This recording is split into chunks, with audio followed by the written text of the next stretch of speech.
Ventana Pública, la radio social de México.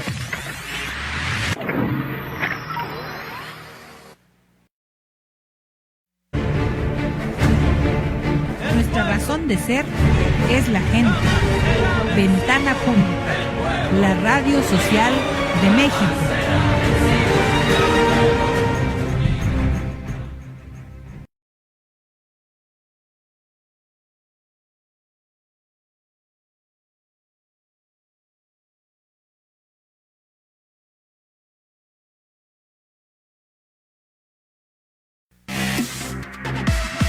Todos los comentarios vertidos en este programa son responsabilidad de quien los emite.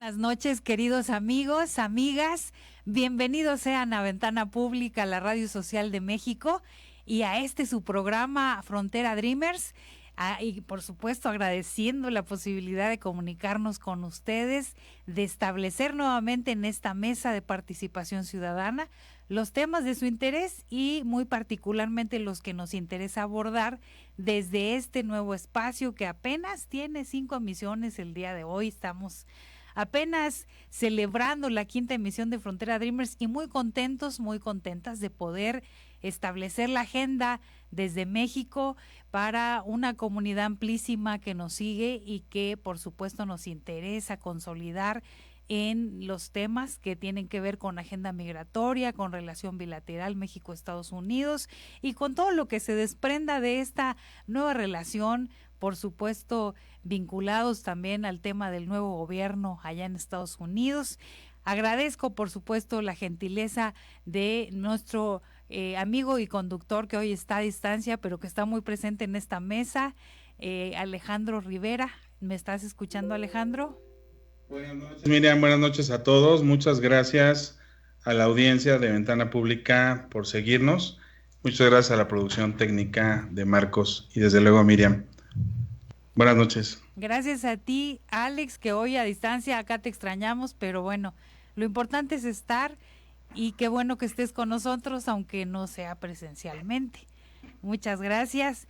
Tenemos hoy un invitado de lujo que aceptó participar en esta mesa y a quien le agradezco infinitamente su participación en Ventana Pública en este y otros programas antaño, pero que ha estado aquí. Él es Edgar Dávalos González, a quien tengo también a distancia, muy puesto para participar esta noche. ¿Cómo estás, Edgar? Muy bien, muchas gracias por la invitación, siempre aquí al pendiente de estos temas, ¿no? Que le interesa mucho a la gente y a la población en general, y gracias a ambos y a todo el equipo por la invitación. Gracias a ti, Edgar. Como es costumbre, como debe ser, te voy a presentar pues como se acostumbra en este espacio. Tú eres economista de la Universidad Nacional Autónoma de México, egresado de la FES Aragón. Cuentas con más de 9 años de experiencia en la evaluación y formulación de programas y proyectos de inversión, así como en evaluación de infraestructura pública y privada. Te has desempeñado como analista de investigación en el Instituto Mexicano del Petróleo, analista y consultor de proyectos de inversión para las firmas Laboratorio de Análisis Económico y Social y Alternativa Económica Consultores en los sectores energía, salud, transporte, medio ambiente, entre otros. También te has desempeñado como subdirector y director de infraestructura, almacenamiento y ductos de transporte de hidrocarburos en la Secretaría de Energía y has participado en la elaboración de la política pública de almacenamiento mínimo de petrolíferos. Actualmente te desempeñas como director de programas y proyectos de inversión en la unidad Inversiones de la Secretaría de Hacienda y Crédito Público, y tienes a tu cargo la evaluación de programas y proyectos del ramo 16, así como la elaboración del proyecto de presupuesto de egresos de la Federación. Muy bien, pues grosso modo ese es tu perfil, Edgar. Te pido una disculpa por no leer completo el documento, es muy extenso, pero bueno, celebrar, insisto, que alguien con tu perfil esté participando en este espacio y que además lo hagas desde la posibilidad que te brinda ser un profesionista destacado y haber participado ya en todos esos encargos en la Administración Pública Federal. Celebrar, insisto, que hoy nos acompañes, y vamos a hacer un espacio de tiempo para conocer la línea editorial de este programa que ha preparado nuestro compañero Alex Rivera, y a quien le agradecemos siempre este esfuerzo tan grande que realiza para tenernos al tanto de lo que vamos a platicar el día de hoy. Vamos con esta cápsula y regresamos inmediatamente.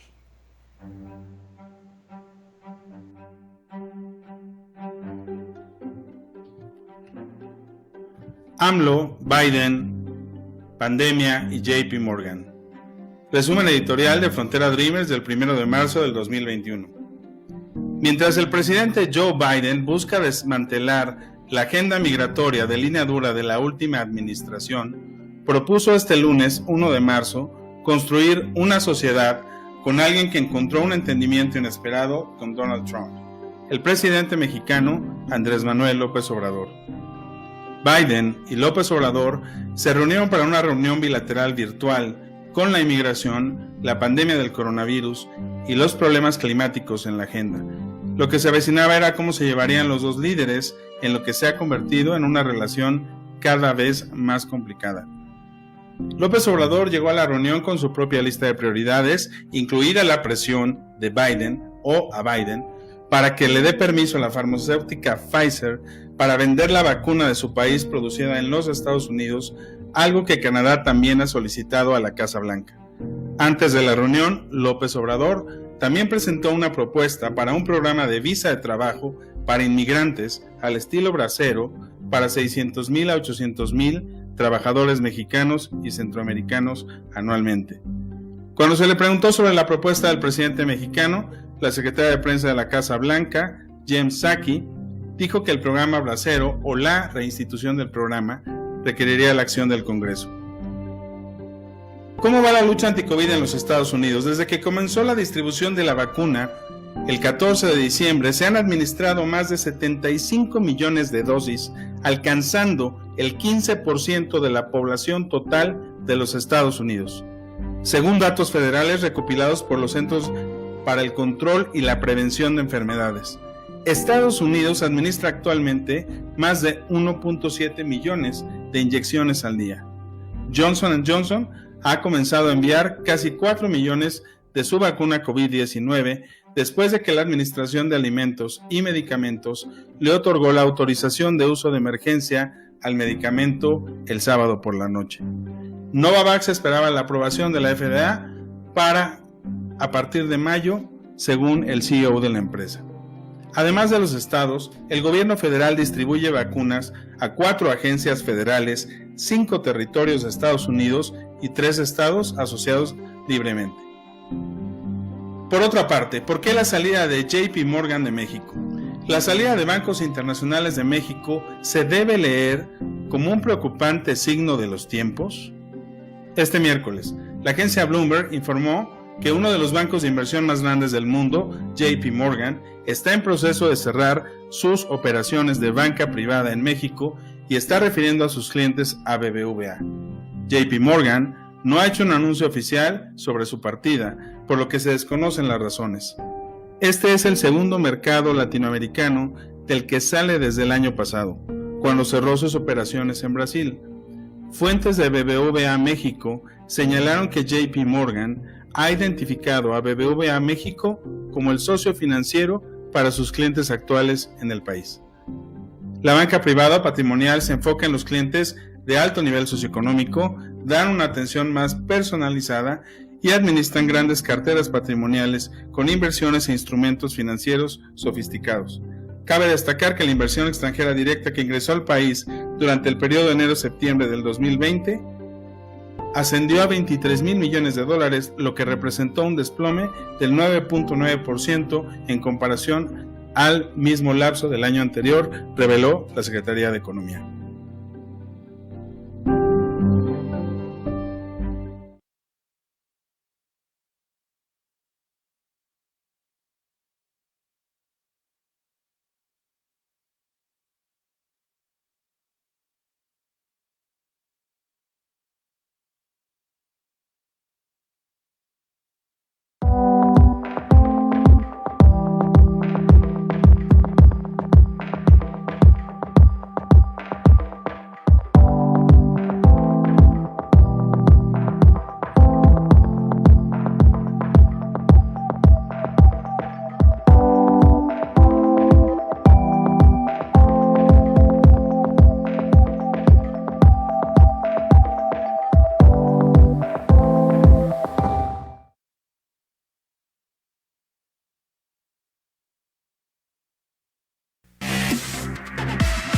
Todos los comentarios vertidos en este programa son responsabilidad de quien los emite.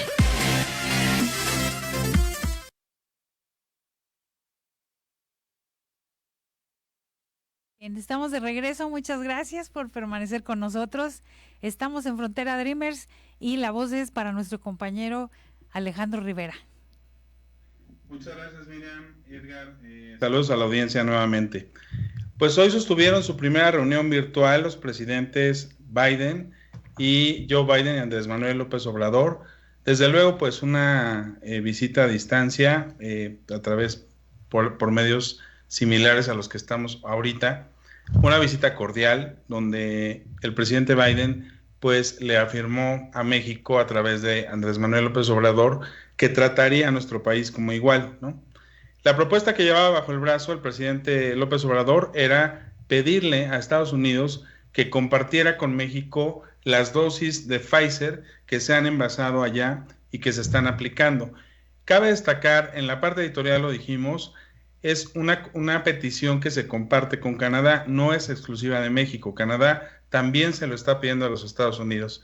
Y finalmente, pues está el programa Bracero, que es un programa que nació después de la Segunda Guerra Mundial, que ahora la administración de la Cuarta Transformación pues está intentando rescatar. La respuesta de la Casa Blanca pues siempre va a ser la misma. Este es un tema que se requiere la autorización del Congreso.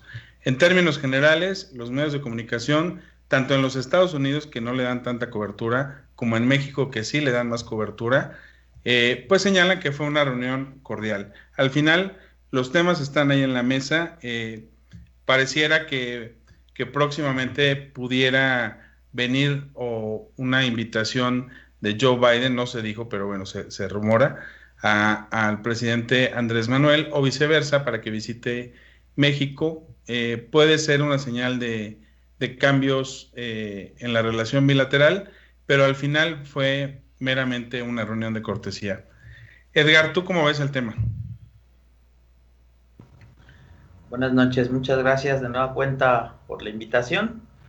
Pues a grandes rasgos, como lo comentabas, yo creo que la nota editorial dice mucho al respecto, y principalmente este último comentario que mencionabas, ¿no? Al final de cuentas es una reunión, un primer acercamiento, ¿no? Con un mandatario de Estado, que justamente forma parte, pues, integral, ¿no? Del famoso TEMEC, ¿no? Antes Tratado Libre de Comercio de América del Norte. Entonces, en términos generales, como tú bien lo mencionabas, pues los medios locales, ¿no? Toman esta noticia como positiva. ¿Por qué? Porque recordemos un poco la historia en específico de la relación México-Estados Unidos en los últimos por lo menos 3 años, pues con la relación que se tenía con el presidente Donald Trump, que de alguna u otra forma parecería ser también cordial, ¿no? Justamente este acercamiento, pues de alguna u otra forma rompe con esta idea que se tenía, ¿no? De que el presidente en algún inicio no es que no quisiera reconocer, ¿no? Sino que se tardó en reconocer el triunfo de Biden, y posteriormente, pues en un contexto donde tienes una crisis sanitaria internacional, donde pues ahora sí que el multilateralismo es sumamente necesario, ¿no? Se vio con el presidente Putin, ¿no? Justamente con esta estrategia de la vacuna, por todos los problemas logísticos que ya conocemos y por los problemas también del ingreso y administración de la vacuna en México, ¿no? Entonces, como bien lo mencionas, estoy totalmente de acuerdo con lo que dices. Sí fue una estrategia para la parte del sector salud, pero abre la puerta, ¿no? Para otros temas muy importantes que seguramente se tocaron en la parte privada, ¿no? No en la parte pública que se mostró ahí en esa parte. ¿Qué tipo de temas, ¿no? Por ejemplo, la parte de la cuestión del narcotráfico, ¿no? Sigue siendo un tema relevante en la parte de la frontera, ¿no? Otro tema relevante, pues, tiene mucho que ver con la parte comercial, la cuestión de los proyectos energéticos, ¿no? Apenas escuchábamos una nota, yo ya no estoy en el sector, pero de que se comenzaba justamente a reactivar el tema de los permisos de importación de petrolíferos, cosa que en los últimos meses pues estaba un poco detenida. Entonces, hay varios factores que hacen ver, ¿no?, que la relación México-Estados Unidos va a ir avanzando en términos positivos. ¿Por qué? Porque en épocas de crisis les conviene a los países la mayor cantidad de aliados posibles, pues estar en comunidad, ¿no?, en esta parte de pues tener, ¿no?, justamente acuerdos de este tipo y sin dejar de mencionarlo también, pues es sumamente importante que se pueda lograr la parte que comentas de la vacuna, ¿no? Y justamente que viene también con Canadá, ¿no? Porque sabemos de antemano que, y eso lo podemos ver en el contexto internacional, los países desarrollados, ¿no?, los países con mayor poder adquisitivo, ¿no?, y aquellos donde tienen prácticamente las fábricas donde se produce la vacuna, pues son aquellos que pueden tener el acceso directo, ¿no?, y por ende, pues, atender a su población quizás de una manera más rápida. Y como saben, o sabemos todos y el público en general, pues el atender una emergencia de este tipo, pues dependerá mucho de la eficiencia y eficacia que se tenga en términos de distribuir este elemento fundamental para, pues, minimizar el tema de la expansión de la vacuna, de la pandemia, ¿no? Eso sería así en términos generales. Es un tema más económico, más de cuestión estratégica, y pues bueno, ahí escuchamos algunas frases quizás un poco cómicas de un lado o del otro, ¿no? Aquella frase que refirió de esta parte tan cerca de los Estados Unidos, tan lejos de Dios, y ahí hizo una refraseada el presidente Andrés Manuel, ¿no?, viéndolo como algo positivo, ¿no?, cambiando esta aseveración, esta afirmación que hizo en su momento mandatario de 35 años en el poder, ¿no? Y justamente refiriéndole en términos positivos, ¿no? Dijo algo así como tan cerca de Dios y tan pues y no tan lejano de los Estados Unidos, ¿no? Entonces, es coyuntural el tema, sinceramente. Acaba de entrar un nuevo gobierno de Estados Unidos y también, obviamente, tenemos una crisis muy, muy complicada en términos de salubridad, ¿no?, a nivel internacional.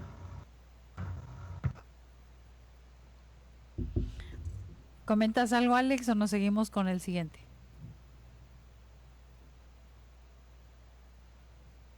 Alex, ¿ya no estás allá? ¿Me escuchas ahí? Ya te escuchamos. Perdóname, puse mal el micrófono. Decía yo que me gustaría retomar dos temas que comentó Edgar para cerrar este primer bloque. El primero es el tema de los petrolíferos. Es muy complejo. Estamos hablando que no solamente es crudo, hay naftas o gasolinas ligeras con octanaje diferente, están las gasolinas como tal y está el gas. La relación comercial entre Pemex, la Comisión Reguladora de Energía y los Estados Unidos siempre ha sido muy compleja. No es de este gobierno, no es solamente a raíz de la reforma energética que se hizo hace casi 7 años y ha sido siempre, ¿no? Como bien comentas, es un tema muy complejo. Recordemos hace 2 años cuando estaba el tema de la crisis del huachicoleo, estaba la divergencia si habían barcos por entrar a México que no estaban siendo, que no les permitían la descarga en los puertos de Coatzacoalcos y en el puerto de Veracruz. Entonces, pues el tema siempre es polémico. Y el segundo tema siempre es la migración. O sea, se ve que se pone en la mesa el programa Bracero, pero es una cosa súper chiquita. Son 600,000 a 800,000 trabajadores de México y América Central contra los casi 3 o 4 millones que cruzan anualmente de manera ilegal. O sea, no es nada, ¿no? Por supuesto que debajo de la mesa se deben de discutir temas de seguridad nacional.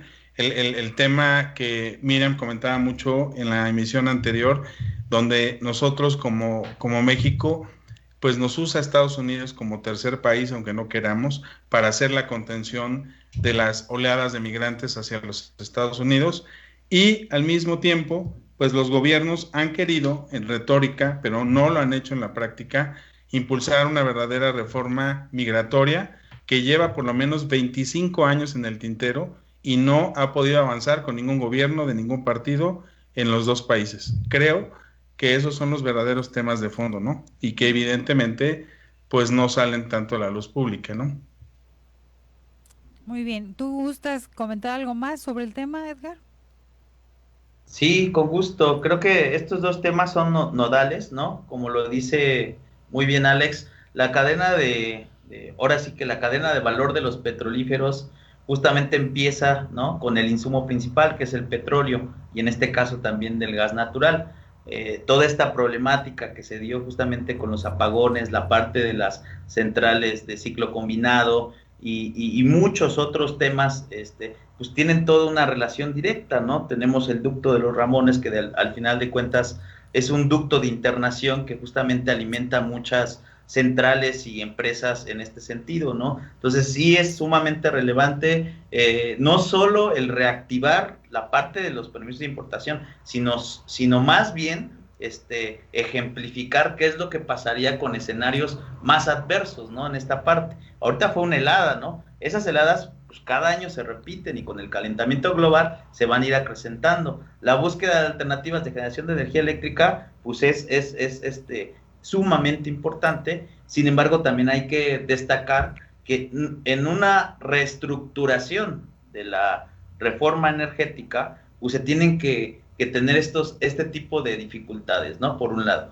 Y para el lado que comentabas en esta parte del programa de Braceros, sabemos también que en el contexto internacional y un poquito más en términos de teoría económica, la integración de los países, como por ejemplo, hablando los países más integrados en el mundo, pues nosotros conocemos a la Unión Europea, ¿no? Pues pasan por distintos niveles de integración. Uno de ellos, pues, tiene que ver con una moneda única, ¿no? Otro de ellos tiene que ver también con la parte justamente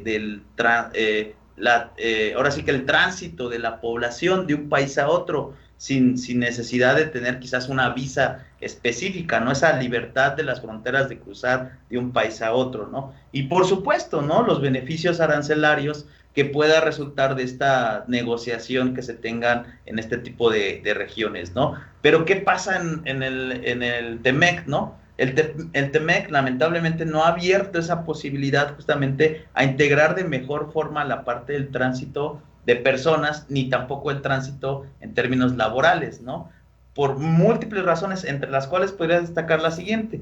El poder adquisitivo de Estados Unidos es sumamente mayor que el de México, ¿no? Igual comparándolo con Canadá, ¿no? También. Uh-huh. Y otra cosa, ¿no?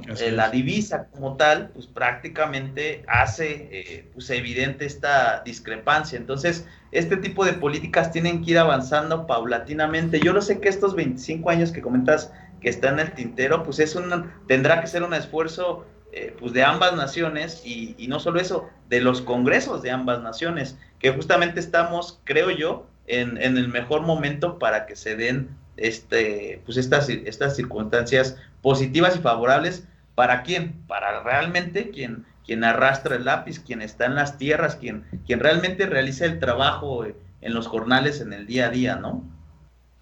Muy bien, Edgar, muchas gracias, Alex. Por supuesto que lo de hoy fue un anuncio, tendremos que conocer los detalles, las letras chiquitas, qué más, ¿De qué más se trata esto de la reinstitución del programa Bracero que ha propuesto hoy nuestro presidente? Creo que en los próximos días tendremos muchos más datos, cifras y seguramente detalles de lo que está pensando nuestro mandatario. Si les parece bien, vamos al tema de la lucha anti-COVID en Estados Unidos. Ya te adelantabas un poquito, Edgar, hace un momento con este tema que sí es preocupante porque pues Estados Unidos es el país número 1 en decesos y en contagio a nivel mundial y es nuestro vecino. Entonces sí tenemos que poner atención de lo que está pasando allá, además de toda la población latina que hoy está contagiada, que creo que no se le ha dado un seguimiento como tal a esta situación de quiénes son los más contagiados allá. Desde que comenzó la distribución de la vacuna en Estados Unidos, el 14 de diciembre, se han administrado más de 75 millones de dosis. Ya oíamos ese dato en la cápsula, alcanzando el 15% de la población total de Estados Unidos, según datos federales recopilados por los Centros para el Control y la Prevención de Enfermedades. Estados Unidos administra actualmente más de 1.7 millones de inyecciones al día. Impresionante, si nos comparamos incluso nosotros en términos del avance que ha habido de la instrumentación, poder poner la vacuna ha sido más que complejo en México. Johnson & Johnson ha comenzado a enviar casi 4 millones de dosis de su vacuna COVID-19 después de que la Administración de Alimentos y Medicamentos le otorgó la autorización de uso de emergencia al medicamento el sábado por la noche. Novavax espera la aprobación de la FDA para la vacuna a partir de mayo y la FDA podría autorizar a Novavax COVID-19 vacuna para uso de emergencia ya en mayo, o sea, muy pronto. Además de los estados, el gobierno federal distribuye vacunas a 4 agencias federales, 5 territorios de Estados Unidos y 3 estados asociados libremente. Actualmente las 2 vacunas COVID-19 que han sido autorizadas para uso de emergencia requieren cada una un régimen de 2 inyecciones espaciadas por 3 o 4 semanas. La vacunación no está completa hasta que se reciban ambas dosis. Así es decir, si la interrumpen, si ya no se aplican la segunda dosis, pues es como si no se hubieran puesto la primera. Y bueno, esto lo enfrentan todos los que ya han sido vacunados, no solo en Estados Unidos, sino en general. En México tenemos ya varios ejemplos de ello, personas de la tercera edad, que son las que se están vacunando en este momento, que han recibido una primera dosis y nada les garantiza llegar hasta el momento de ponerse la segunda por diferentes situaciones, incluso por la ubicación geográfica donde viven. Eso les imposibilita trasladarse hasta donde las están aplicando. ¿Cómo están viendo ustedes el tema de la vacuna allá en Estados Unidos? ¿Qué es lo que están enfrentando los norteamericanos y por qué tendríamos que estar pensando en que si no hay un avance, digamos, por lo menos significativo respecto de que ya no haya decesos como los ha habido en las últimas semanas, ¿qué tendríamos que estar esperando? Adelante, Edgar. Bueno, pues antes que cualquier otra cosa, recordemos que este evento pues es un evento disruptivo, ¿no? Es un evento no cotidiano, ¿no? Que aparentemente, según los estudios y según la dinámica mundial y la globalización en general, pues son eventos que probablemente se vayan a repetir ya más constantemente, ¿no? Y eso pues es una tristeza, es lamentable, justamente por el tema justamente de la integración, ¿no? Parecería ser que a veces la integración del mundo nos podría traer cuestiones muy positivas, ¿no? Pero justamente el hecho de una pandemia, ¿no? O una guerra, en este caso mundial, pues esto es lo que podría y ha estado llegando a provocar, ¿no? Pues parte de la economía se ha desbalanceado a nivel internacional y en el siguiente tema podemos hablar más al respecto. Sin embargo, en la parte y lo comentabas en un inicio, el país que pueda lograr vacunar a su población en el menor tiempo posible, pues va a ser el país que esté blindado justamente en términos económicos, en términos políticos y en términos de salud, ¿no? ¿Y por qué menciono políticos, no? Lamentablemente, justamente este tipo de temas, ¿no? La misma vacuna en sí representa un aspecto político, ¿no? Porque al final de cuentas el Estado, ¿no? Así como lo conocemos, tiene ciertas atribuciones, responsabilidades, y una de ellas es la salud, ¿no? Esto dependerá mucho de la estrategia que sigan en Estados Unidos, donde si hay una apertura al sector público y privado para este tipo de temas, ¿no? La diferencia que vemos entre el gobierno de Trump y el gobierno de Biden es justamente que en este momento pues sí se está llegando a una integración justamente con los gobiernos estatales, ¿no? Los que llamamos supranacionales en algunos casos, y esta coordinación pues ha logrado justamente que se haga un poco más eficiente, ¿no? Que en el pasado esta vacunación. Recordemos lo que dijimos al inicio, ¿no? El país también que tenga el poder adquisitivo más amplio.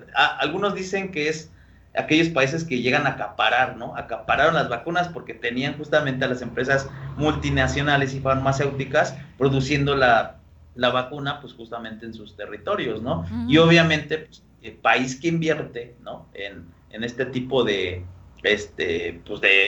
medio de producción o de infraestructura, pues va a tener los mayores beneficios, ¿no? Entonces, esto nos trae una gran lección, ¿no? Y no solo para la infraestructura de salud a nivel nacional, sino a nivel mundial, ¿no? Estamos rebasados, ¿no? Justamente, y sin embargo, como les comentaba hace rato, ¿no? Va a un aumento ahora sí que la aplicación de estas vacunas, ¿no? En Estados Unidos, y vemos las dificultades que puede llegar a tener México referente a esto, ¿no? ¿De qué nos va a beneficiar que la población de Estados Unidos en su mayoría esté vacunada? Pues justamente porque pues, estamos conectados prácticamente en todos los vuelos internacionales, por ejemplo, en todas las fronteras, en todos los puertos, pues hay un flujo de mercancías, de bienes y servicios, y también de personas que están todo el tiempo cruzando la frontera, ¿no? Entonces va a ser muy benéfico para México. Sin embargo, del lado mexicano, pues sí tendríamos en este caso, y es prudente decirlo, pues se tiene que seguir trabajando en esta parte, ¿no? Porque si la dejamos de lado, créanme, aunque esté vacunado toda América del Norte, ¿no? Y justamente México estemos limitados de este acceso a la vacuna, pues vamos a seguir teniendo problemas al respecto. Eso es en términos generales. Muy bien, Edgar, pues por lo pronto Biden ya dijo que pues no hay más vacunas para acá, ¿no? Él no va a compartir sus vacunas. Y bueno, de cierta manera es comprensible, creo que le hacen mucha falta ya. Hay muchos más contagiados en Estados Unidos que acá. Pero sí, hay una interdependencia tal que sí nos tiene que preocupar, por supuesto, lo que pase allá. Además de la interconexión, pues con nuestra comunidad de mexicanos y mexicanas que viven en Estados Unidos y que hoy están afectados igual que nosotros o peor por el tema de la pandemia. Un saludo, por cierto, a quienes nos están escuchando allá en Houston, Texas, y estamos muy atentos de lo que pasó hace unos días. Aún no se logran recuperar mucha comunidad latina de este cambio tan drástico en la temperatura, donde empezó a nevar en Texas, cosa increíble para quienes viven allá.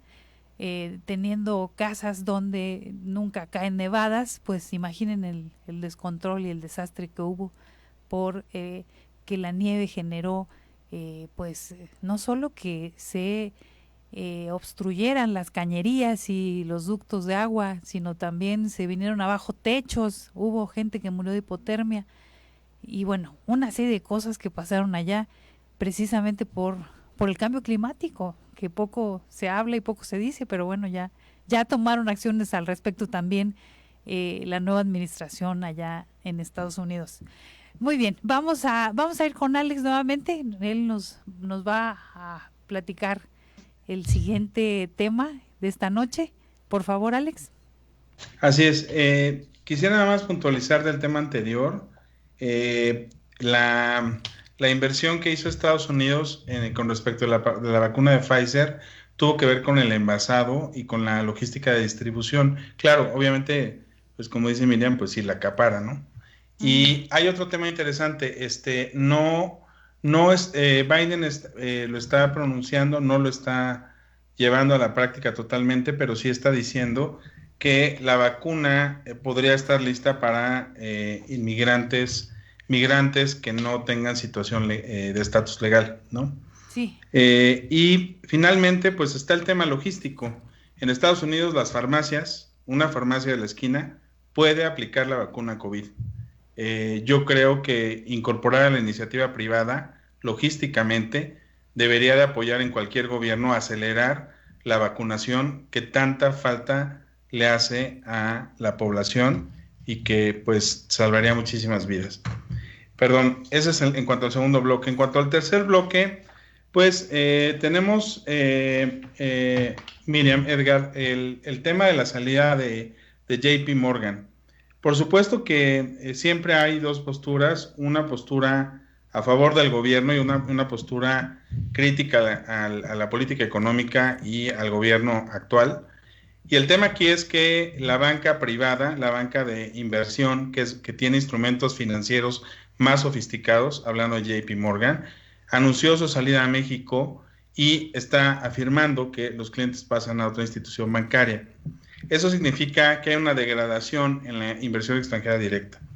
Entonces, tenemos las dos posturas. Vamos a suponer que los que hablaran a favor de la política económica del gobierno actual dirían que no somos el único país en el mundo que ha tenido esta pérdida de inversión extranjera directa por evidentes razones de la pandemia.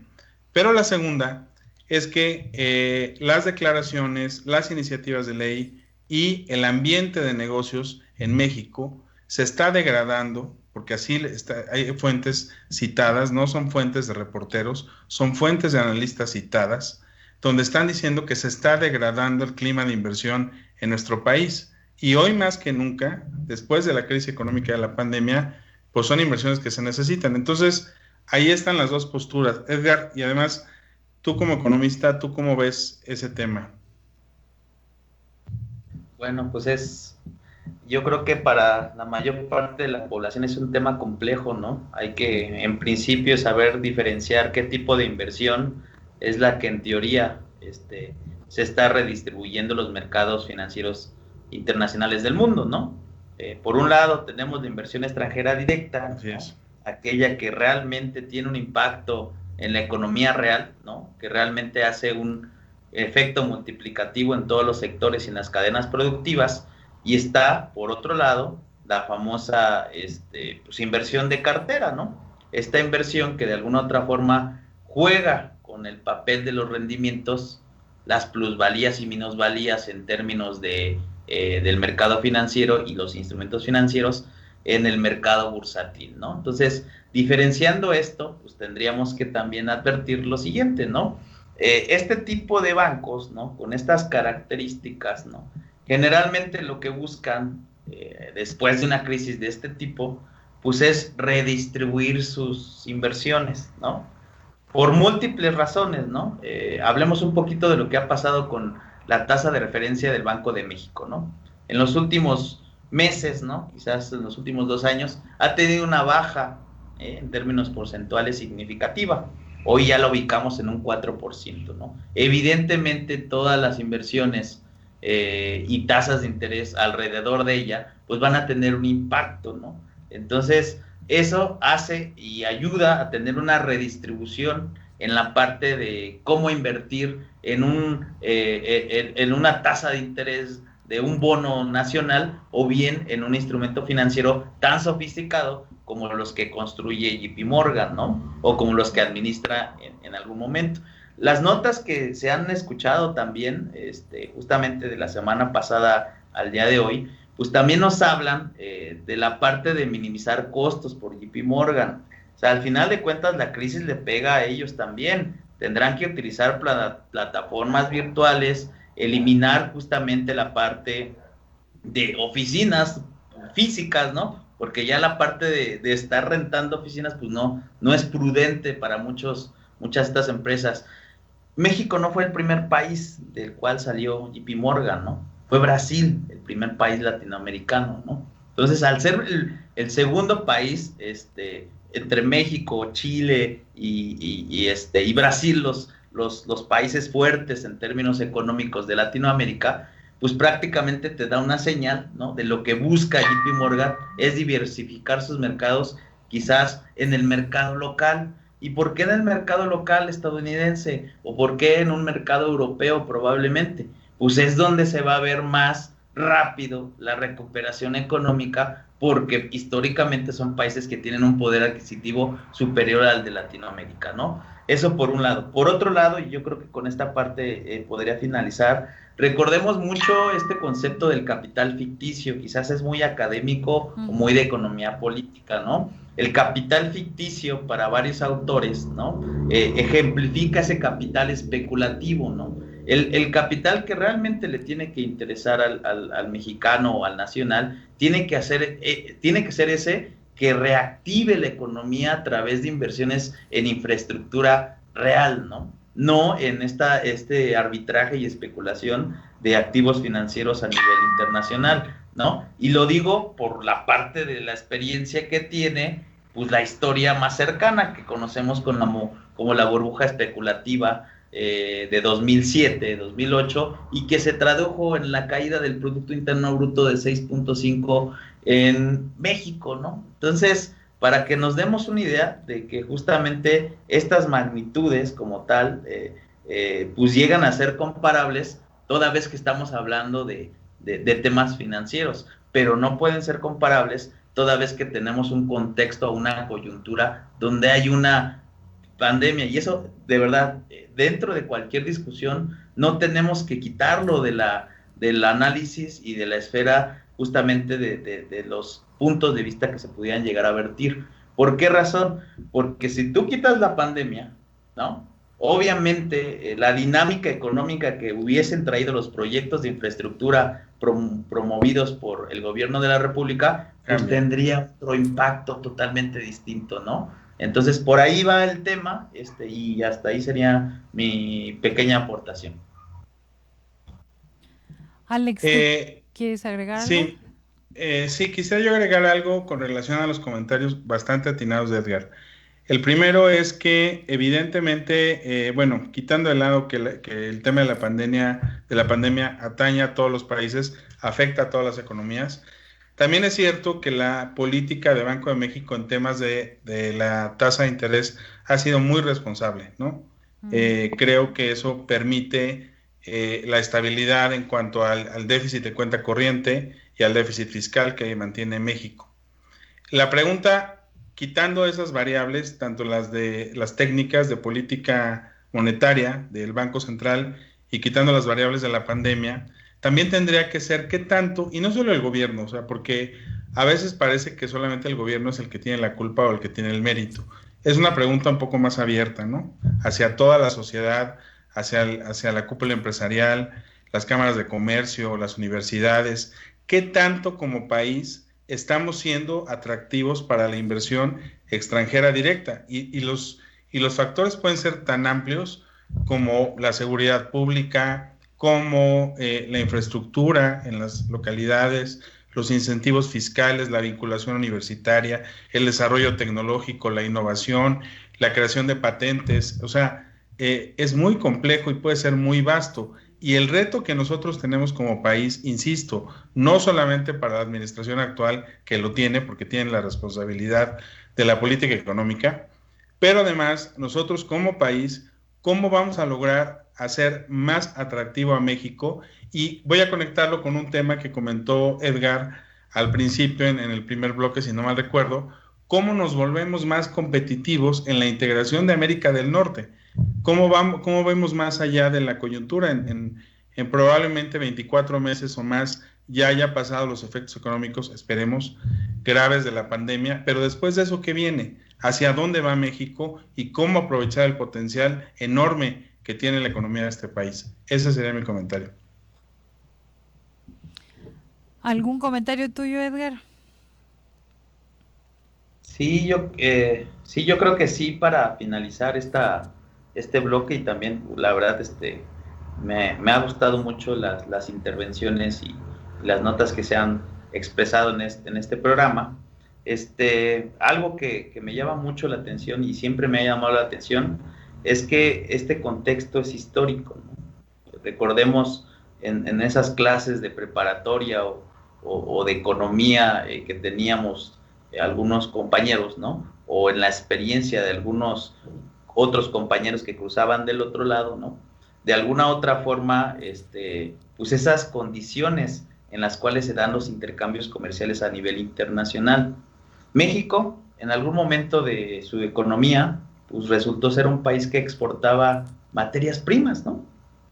Y justamente lo que decíamos, ¿no? Pues los exportamos tomates, ¿no? Y nos regresan, o tomates y nos regresan cápsulas, ¿no? Por ejemplo, o el famoso atún y las latas de atún, ¿no? Era parte de esa dinámica económica, ¿no? Que justamente por muchos años, en los inicios justamente de la economía o del capitalismo neoliberal, se veía muy, muy arraigado.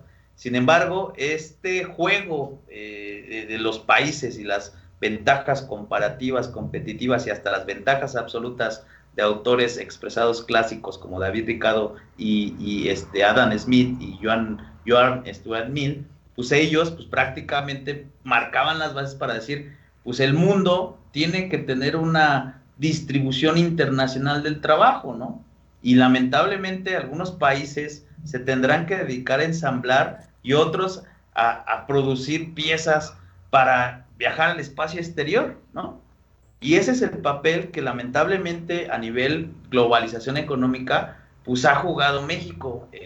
Hoy en día, pues ya somos un país manufacturero. Ah, sí, pero Estados Unidos ya es dueño de patentes aeroespaciales, ya es dueño de patentes justamente en términos de salubridad, ¿no? Es dueño de patentes de innovación, el e-commerce se ha expandido por el mundo a una gran velocidad, ¿no? Y entonces, más allá de saber si se pueden aprovechar o no estas cuestiones, como lo comentaba bien Alex, de las universidades, de la actitud empresarial del mexicano, la mano de obra que es sumamente calificada, ¿no? Porque al final de cuentas, aunque no tengas capacitación, en este caso, como trabajador, pues el ingenio del mexicano, ¿no? Lo dicen muy prudentemente, ¿no? Y algo que ha caracterizado mucho a Estados Unidos es que la mayoría de sus patentes, pues no emanan de ciudadanos norteamericanos, emanan de personas que han sido naturalizados o que han sido captados, como esta famosa fuga de cerebros. La mayoría de las patentes vienen de personas que al final de cuentas son migrantes académicos, se les llama, ¿no? Entonces, es un tema muy controversial, muy complejo. Comparto la idea de que hay que unir esfuerzos con, así como lo comentaba Alex, todos tenemos nuestro papel, nuestro granito de arena en el crecimiento económico, no solo de la nación, sino de la región, y hablemos de Latinoamérica, ¿no? No necesariamente la integración hacia el norte. Algo que nos ha afectado durante muchos años es que estamos totalmente ligados en importaciones y exportaciones hacia los vecinos del norte, ¿no? Si estuviéramos mayor diversificados en esa matriz de exportación e importaciones, pues la afectación pues tendría que ser menor. En finanzas lo llaman como minimizar los riesgos del rendimiento de tus ganancias, ¿no? Pero bueno, ahí dejaría el comentario y la verdad agradezco mucho la invitación y con gusto a discutir cualquier otro tema, pues ahora sí que donde pueda dar algún punto de vista. Muchísimas gracias, Edgar. Te estaba escuchando y estaba recordando que leí hace unas horas una nota donde se decía que en el mes de febrero las remesas alcanzaron su máximo histórico. La lana que nos envían nuestros hermanos que están en Estados Unidos es la que nos sostiene. ¿Qué cosa? Es un gran tema, creo que valdría la pena platicar a detalle sobre este tema, porque además, estando la situación como está, dada la pandemia, ¿no? Esto es histórico y nos ayuda sobremanera. No sé qué haríamos si no fuera por eso, ¿no? Bueno, yo les quiero pedir si me dejan leer algunos saludos que nos están enviando nuestros queridos y amables ciberescuchas, que la verdad sin ellos pues no estaríamos haciendo lo que hacemos. Y yo les agradezco mucho porque no es sencillo, no es un tema sencillo lo que se ha puesto en esta mesa. Sin embargo, siempre hay un esfuerzo muy grande, pues de todos, ¿no? De todos, para poder estar aquí participando en la propuesta que ustedes nos hacen, ¿no? Está Vianey Martínez, que nos dice buenas noches a toda la audiencia de Ventana Pública. José Manuel García, que está en el estado de Veracruz, nos envía saludos, muchas gracias. Alex Rivera, que está en esta mesa, también está agradeciendo la participación de quienes amablemente nos están siguiendo. Y a quienes nos escuchan en Estados Unidos, claro que sí, comparto esa intención de saludar a quienes amablemente están allá en el otro lado de la frontera oyéndonos. Está Gustavo Enrique Madrigal, nuestro fan destacado de esta ventana. Dice saludos a los conductores Alex Rivera y Miriam Cruz y a su invitado Edgar Dávalos. Muy buen análisis sobre temas tan complejos. Sandy Monroy también nos envía saludos. Leticia Brindis, muchas gracias Leti. Muchas gracias Sandy. Romero América, que está allá en Michoacán, nos envía saludos, dice que nos está viendo y muchísimas gracias América, un abrazo grande hasta la bella tierra michoacana. Fernando Santos Trejo, excelente programa, saludos a todos los panelistas, mucho éxito, muchas gracias Fer. José Manuel Cabrera dice, claro, por supuesto que la mano de obra mexicana es de primera calidad. Pues claro que sí, José Manuel, no tenemos ninguna duda. Saludos, dice presente desde el Estado de México. Muchísimas gracias. Jorge Domínguez, Edgar Dávalos, tú sí hablas con congruencia y sensatez. Te manda a decir Jorge Domínguez. Pues muchas gracias Jorge Domínguez. Yo sé que estás allá en Villahermosa, Tabasco, y te agradezco que te conectes el día de hoy. También está Maribel Islas, que nos saluda desde Nueva York. Maribel, te mando un abrazo muy grande y me da mucho gusto que estés siguiendo la ventana el día de hoy. También está Manuel Delgado, él nos escucha en California y dice que qué bueno que estamos hablando de estos temas, que la verdad pocos espacios se dan el tiempo para hacer. Pues te agradecemos también a ti que nos des espacio en tu agenda. También enviar saludos especiales a Lauro Navarro, nuestro seguidor histórico de esta ventana que está allá en Watsonville, California. Un abrazo grande también para ti. También está Jorge Villegas allá en California también, muchas gracias. Y está por último Paola Franco, que nos está enviando saludos. Ella no nos dice desde dónde nos escribe, pero bueno, saludos hasta donde estés Paola, muchas gracias. Ahora sí, últimas palabras de nuestros queridos invitado y conductor a distancia, para despedirse por supuesto. Edgar, si quieres, vamos primero contigo. No, pues muchas gracias, retomando la invitación, gracias por los comentarios, son temas relevantes que quizás en una hora no se puedan abordar a plenitud, sin embargo se deja ese ímpetu para que ahora sí que la audiencia, ¿no?, investigue más sobre estos temas. Los temas económicos son complejos, ¿no? Sin embargo, lo que tratamos muchas veces hasta en las clases que se dan ahí en la facultad, pues es justamente pues transmitir, ¿no? Transmitir estos conocimientos que muchas veces hacen mucha falta, ¿no? Y concluyo con una frase, ¿no? Pues América es de los americanos, ¿no? Veamos América como un continente integrador y un continente integrado, y justamente estos lazos históricos, culturales, económicos y de amistad, pues tienen que seguir reforzándose, ¿no? Y bueno, pues ahí son contextos políticos, económicos, y ahí estamos a la orden para cualquier tema adicional en el futuro. Muchas gracias, Alex, y muchas gracias. Muchas gracias, Edgar. Adelante, Alex. Muchas gracias, Edgar. Pues muchas gracias a Miriam, bueno, por la oportunidad de Frontera Dreamers, a la generosidad de Ventana Pública, a la producción técnica de Marcos Centeno. Desde luego agradecerte muchísimo, Edgar, tu colaboración. La verdad es que, pues, en lo particular, pues nos deja muy, muy contentos, y sí me gustaría que nos pudieras acompañar en programas futuros, ¿no? A la audiencia, agradecerle muchísimo. Tocamos temas variados, por supuesto que, como dice Edgar, los temas económicos tienden a ser complejos, y como comenta Miriam, pues también tienden a ser muy cercanos, porque cuando hablamos de migrantes que envían su dinero a familias mexicanas, son temas muy personales y son temas demasiado importantes, ¿no? Sobre todo el esfuerzo que tienen los mexicanos que viven allá. Pero también existen mexicanos que tienen oportunidades, que están desarrollando en los Estados Unidos. Hay gente que ha tenido y que tiene empresas en Silicon Valley, en California, mexicanos que están trabajando allá. Hay mexicanos que están dirigiendo empresas en Pensilvania, en Nueva York, y que están además haciendo pues trabajo en restaurantes, trabajo en todos los ámbitos. Somos una gran potencia económica en ciernes, y recuperando también el comentario de Edgar, no solamente con la integración de Estados Unidos, que ya la tenemos, sino con la integración de toda América Latina.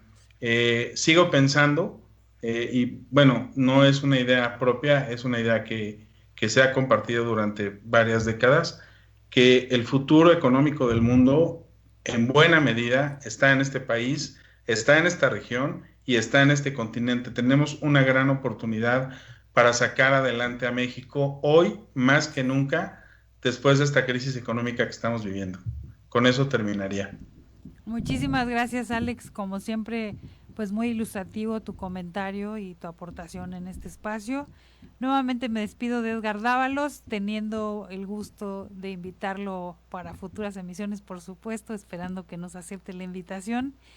Y bueno, también agradecer la generosidad y el profesionalismo de Marcos Centeno, que está allá atrás de la primera ventana haciendo posible este espacio, y que pues la ventana siga abriéndose para ustedes todos los días, y muy atentos siempre de las sugerencias y de la innovación tecnológica que se le da de manera natural a los jóvenes de nuestro siglo XXI.